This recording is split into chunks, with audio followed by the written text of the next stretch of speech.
అమ్మగారు వచ్చేసినారు, అందరితో కరతాళం చేసి పరిచయం చేసుకున్నారు. ఇప్పుడు అమ్మగారు వేదిక మీదకి వెళ్తున్నది. చప్పట్లు నేను అప్పుడు చెప్పాను కదా, ఒక్కరు కూడా చప్పట్లు ఆపొద్దు. ఆమె మీదకి వచ్చి ఆమె దండం పెట్టే వరకు చప్పట్లు ఆపొద్దు. సోనియా గాంధీ, సోనియా గాంధీ, సోనియా గాంధీ గారి నాయకత్వం, సోనియా గాంధీ గారి నాయకత్వం, కాంగ్రెస్ పార్టీ, కాంగ్రెస్ పార్టీ. सोनिया गांधी जिंदाबाद, सोनिया गांधी, सोनिया गांधी, जातीय कांग्रेस, जातीय कांग्रेस, सोनिया गांधी, सोनिया गांधी.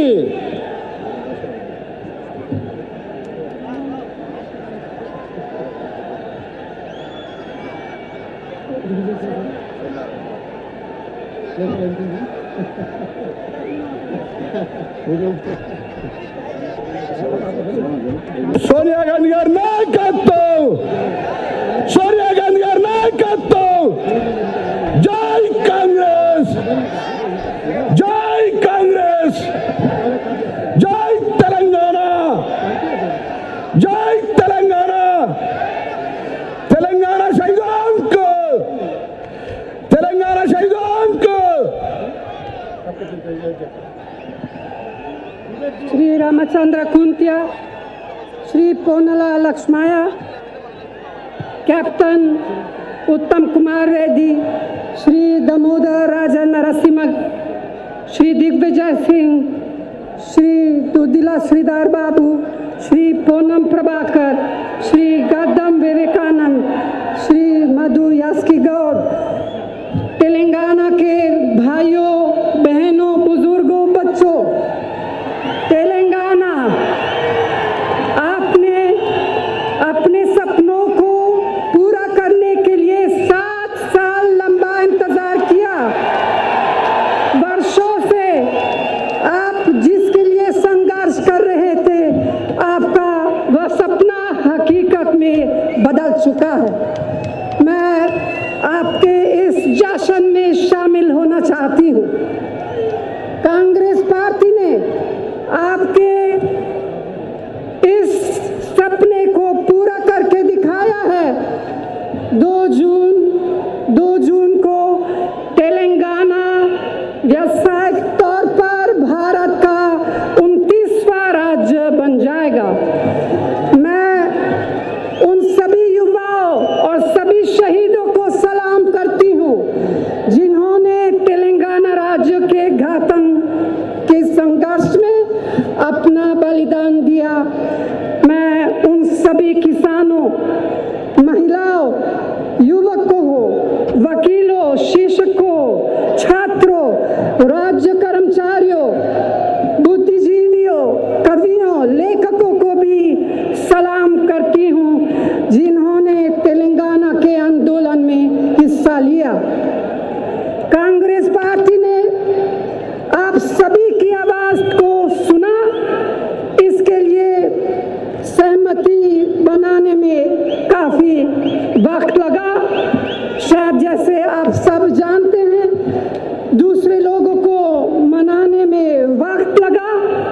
आखिर में हम सफल हुए हैं, आप सब सफल हुए हैं। हमने ये भी सुनिश्चित किया कि आपको आपके अधिकार और आपका वाजिब, हम सफल हुए हैं, आप सब सफल हुए हैं। हमने ये भी सुनिश्चित किया कि आपको आपके अधिकार और आपका वाजिब हिस्सा मिले। दोनों राज्यों के लोग, ये मैं खास तौर से कहना चाहती हूँ कि दोनों राज्यों के लोग मेरे दिल के करीब हैं।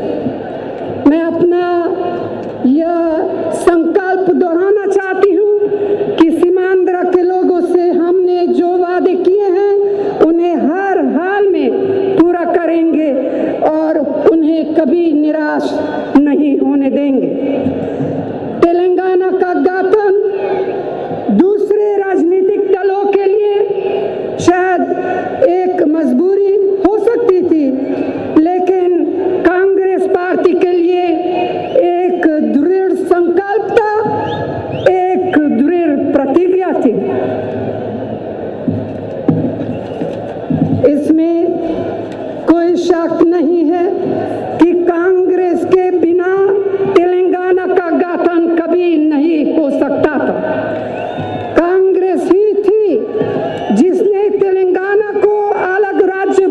का फैसला किया।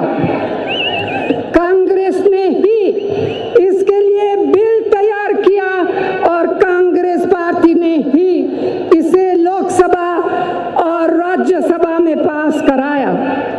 भाजपा ने तो, बीजेपी तो आखिरी दम तक राज्यसभा में इसका विरोध किया। टीडीपी ने भी लोकसभा में पूरी ताकत से इसका विरोध किया। वाईएसआरपी ने भी इसे रोकने में कोई कसर बाकी नहीं छोड़ी। टीआरएस की भी इस बिल को तैयार और पास कराने में कोई भूमिका नहीं रही। टीआरएस का गठन जो अप्रैल 2001 में हुआ, उससे भी 7 महीने पहले सितंबर 2000 में 40 से भी ज्यादा कांग्रेस के हमारे विधायकों ने महबूब नगर में बैठक की, जिसमें तेलंगाना राज्य का एक प्रस्ताव पारित किया, जिसे मुझे भेजा गया है। तो भाइयों और बहनों, कांग्रेस ने तेलंगाना बनाने का फैसला इसलिए किया ताकि आंध्र प्रदेश के 10 जिलों के 4 करोड़ लोगों की लोकतांत्रिक आकांक्षाएं पूरी हो सके। एक और वजह थी यह फैसला कांग्रेस ने सामाजिक न्याय के प्रति अपने पक्के इरादे को ध्यान में रखते हुए ही किया।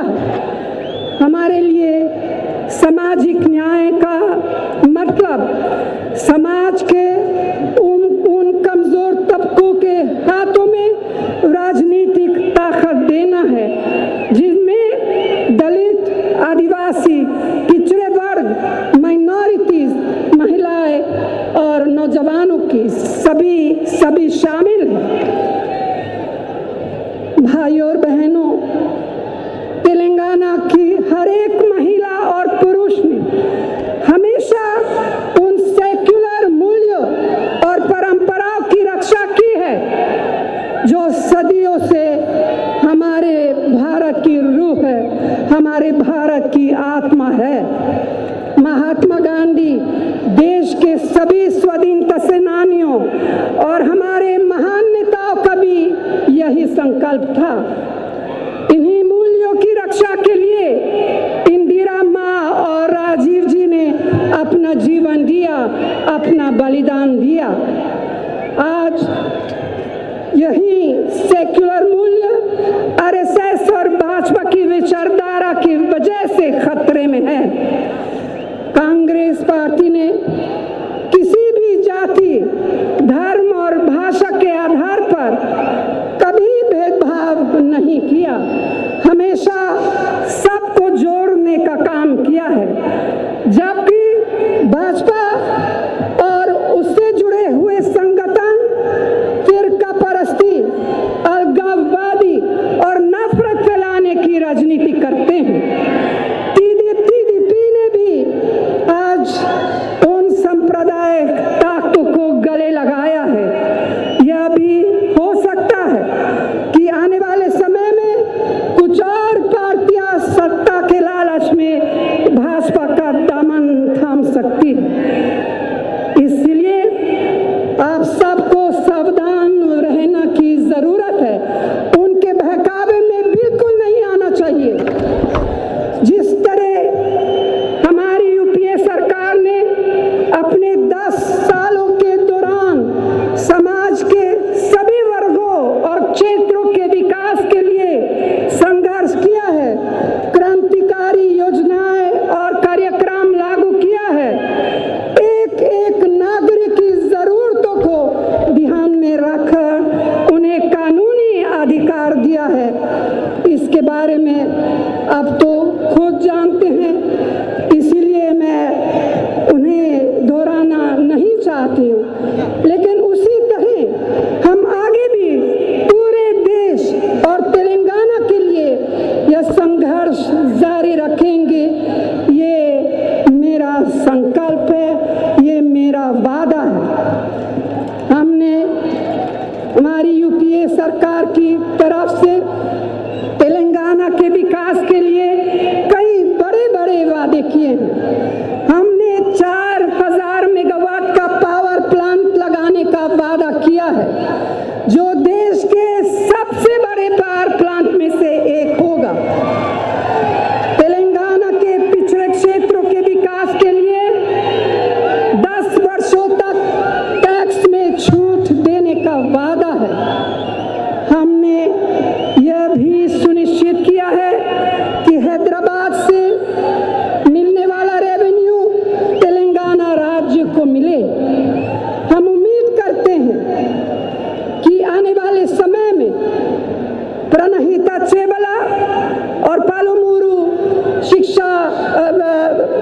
सिंचाई योजना को राष्ट्रीय परियोजना घोषित किया जाएगा। तेलंगाना के लिए कांग्रेस पार्टी ने चुनाव घोषणा पत्र भी जारी किया है। इसमें हमने कई वादे भी किए हैं, जिनमें किसानों के कर्ज के बोझ को कम करना, सिंचाई सुविधाओं का विस्तार करना, अनुसूचित जातियों, जनजातियों, पिछड़े वर्गों, अकलियतों और महिलाओं को सही मायने में और ताकत देना शामिल है। युवाओं का पुनर्निखारने का भी संकल्प है।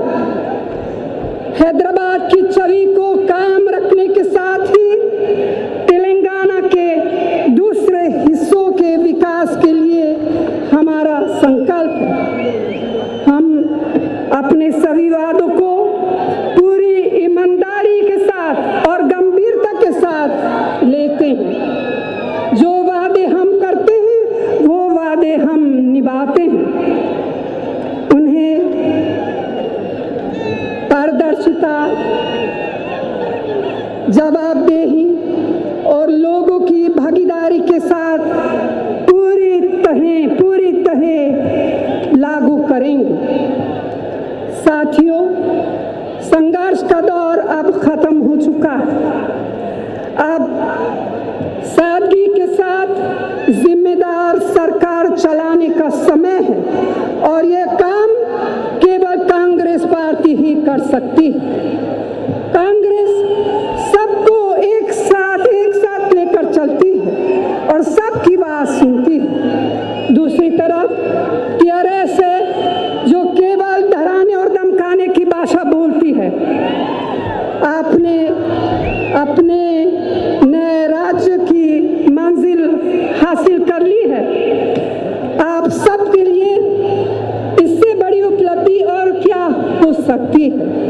इसीलिए मैं आशा करती हूँ कि आप सीमांध्र के सभी भाई बहनों के साथ उदार दिल से दोस्ती का रिश्ता निभाएंगे और उन्हें कोई ठेस नहीं पहुंचाएंगे।